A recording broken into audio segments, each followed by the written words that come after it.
নমস্কার, সকলকে স্বাগত জানাই। আজকে আলোচনা করতে চলেছি বিএড সেমিস্টার 4 এর সাজেশনস। আজকে যে কোর্স পেপারটা আলোচনা করব সেটা হচ্ছে 1-4 ইপিসি 4। কোর্স পেপারের নাম হচ্ছে yoga education, self understanding and development. আর প্রত্যেকবারের মতো এই নম্বরে হোয়াটসঅ্যাপ করলেই আপনারা পেয়ে যাবেন এর উত্তর। এই সাজেশনে যতগুলো সাজেশনস রয়েছে, 4th সেমিস্টারে যতগুলো পেপার রয়েছে, যে 6টি পেপার রয়েছে, সেই 6টি পেপারের সাজেশনস এই নম্বরে হোয়াটসঅ্যাপ করলে তার উত্তর সমেত পেয়ে যাবেন একদম ফ্রিতে, কোনো টাকা পয়সা কিন্তু লাগছে না। তো চলুন দেখে নিই 1-4 ইপিসি 4 এর সাজেশনসগুলো কী কী রয়েছে। তাহলে প্রথমে আমরা দেখে নেব গ্রুপ এতে। গ্রুপ এতে রয়েছে 2 নম্বরে 5টি কোয়েশ্চেন করতে হবে, যেখানে রয়েছে 10 নম্বর। টোটাল কোয়েশ্চেন থাকে কটা? কোয়েশ্চেন থাকে টোটাল 7টা। মাথায় থাকবে 7টি কোয়েশ্চেনের মধ্যে করতে হয় কটি? আপনাদের 8টি করতে হবে। 1 নম্বর কোয়েশ্চেন বা সাজেশনের কী রয়েছে দেখে নিই একবার। 1 নম্বর সাজেশনে রয়েছে যোগ শব্দের অর্থ লিখুন। 2 নম্বরে রয়েছে আধুনিক জীবনে প্রাণায়ামের প্রয়োজনীয়তা লিপিবদ্ধ করুন। এবং 3-এ রয়েছে কে যোগভাষ্য গ্রন্থটি রচনা করেন। 4 নম্বরে যে প্রশ্নটি রয়েছে সেটি হচ্ছে আত্মবোধের উপাদানগুলি লিখুন। 5 নম্বরে রয়েছে পঞ্চকোষের ধাপগুলি লিখুন। 6 নম্বরে রয়েছে কর্মযোগের মূল বক্তব্য কী। 7 নম্বরে রয়েছে 2টি ধ্যানাসনের নাম লিখুন। ধ্যানাসন। নম্বর 8-এ যে কোয়েশ্চেনটি রয়েছে সেটি হচ্ছে আত্মমর্যাদার বৃদ্ধির 2টি উপায় লিখুন। 9 নম্বরে রয়েছে আত্মবোধের ধারণাটি সংজ্ঞায়িত করুন। এবং 10 নম্বরে রয়েছে রাজযোগ বলতে আপনি কি বোঝেন। তাহলে 2 নম্বরের কোয়েশ্চেন দেওয়া হয়েছে 10টি। এই 10টি কোয়েশ্চেনের মধ্যে আপনাদের থাকবে কটি? 5টি। এই 5টি কোয়েশ্চেন আপনারা করতে গেলে কিন্তু এখান থেকে কত নম্বর পাবেন? 10 নম্বর।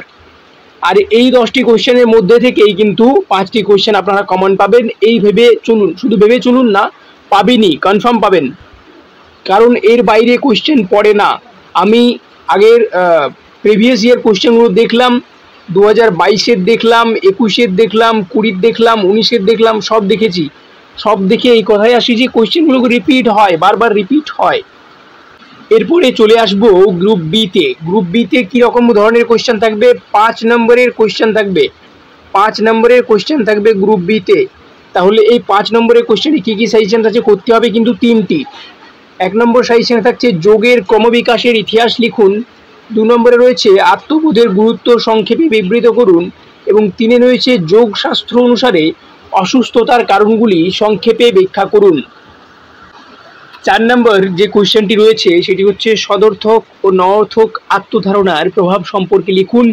5 নম্বর প্রশ্ন রয়েছে আত্মমর্যাদার প্রকারভেদগুলি সংক্ষেপে আলোচনা করুন। তাহলে 5 নম্বরের কটি কোয়েশ্চেন করতে হবে? 3টি কোয়েশ্চেন। কটি কোয়েশ্চেন আমি দিয়েছি সাজেশনে? 5টি। এই 5টি কোয়েশ্চেন তোমাদের ওখানেও থাকবে, করতে হবে 3টি কোয়েশ্চেন। মাথায় থাকবে, আপনাদের হয়তো মাথায় থাকবে এই 5টি কোয়েশ্চেনের মধ্যে 3টি আপনারা কমন এখান থেকে পেয়ে যাবেন। এরপরে চলে আসি গ্রুপ সিতে। গ্রুপ সিতে 10 নম্বরের একটি কোয়েশ্চেন আপনারা করবেন, যেখান থেকে 3টি সাজেশনস আমি দিয়েছি, কারণ এখান থেকে 10 নম্বরের কোয়েশ্চেন অনেকগুলো পড়তে পারে। আবার বলে রাখি যে 5 নম্বরের যে কোয়েশ্চেনগুলো সাজেশন দিলাম, সেই 5 নম্বরের কোয়েশ্চেনগুলো 10 নম্বরে আসতে পারে, এটা মাথায় রাখবেন। প্রথম যে কোয়েশ্চেনটি সাজেশনস রয়েছে সেটি হচ্ছে স্বাস্থ্যকর জীবনযাপনে যোগবিদ্যার নীতিসমূহ বিস্তৃতভাবে লিখুন। 2 নম্বর রয়েছে মানুষের মধ্যে আত্মমর্যাদা বিকাশের গুরুত্ব ব্যাখ্যা করুন এবং আত্মমর্যাদার প্রকারভেদ বা প্রকারগুলি লিখুন।